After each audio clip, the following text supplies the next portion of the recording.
It was clear that Sports Cabinet Secretary Dr. Hassan Wario, Anti-Doping Agency of Kenya CEO Jasper Rugut and their teams had endured a sleepless night, followed by a long morning at State House where they had to explain to His Excellency President Uhuru Kenyatta how the nation was declared non-compliant despite the head of state signing the anti-doping bill.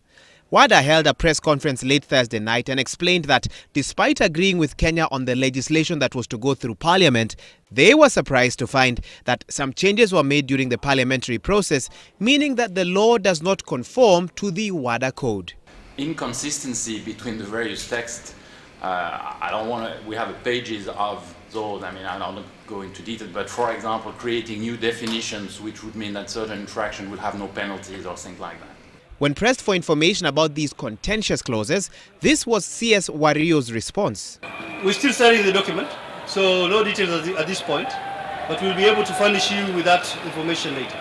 Consequently, the government has suspended the functions of the Anti-Doping Agency of Kenya until WADA is satisfied that it meets the requirements of its code.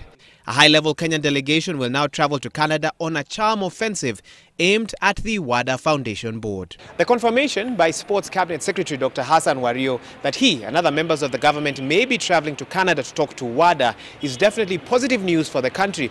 But many questions remain unanswered, such as why, after so much back and forth between Kenya and WADA, were we still declared non-compliant, and who should shoulder the blame for what has befallen the country?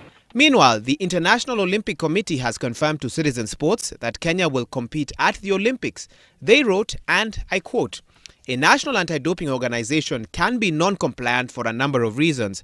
There are currently a number of others in this position. It doesn't mean that the athletes will be stopped from participating in the Olympic Games. The Executive Board will meet in Lausanne from the 1st to the 3rd of June and will send out a media advisory in the next few days." Meanwhile, IAAF President Sebastian Coe, in a statement to the Associated Press, further stated that, and I quote, "Kenya remains on a monitoring list of countries with doping problems until the end of the year. But despite Thursday's decision by the World Anti-Doping Agency to declare Kenya's drug testing agency non-compliant, the nation's athletes can still compete through to the end of 2016.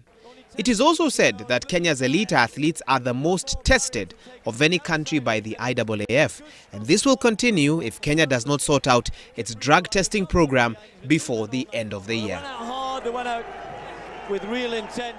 Reporting for Citizen Weekend, I'm Wahiga Mwaura. We know when it comes to major championships, we'll still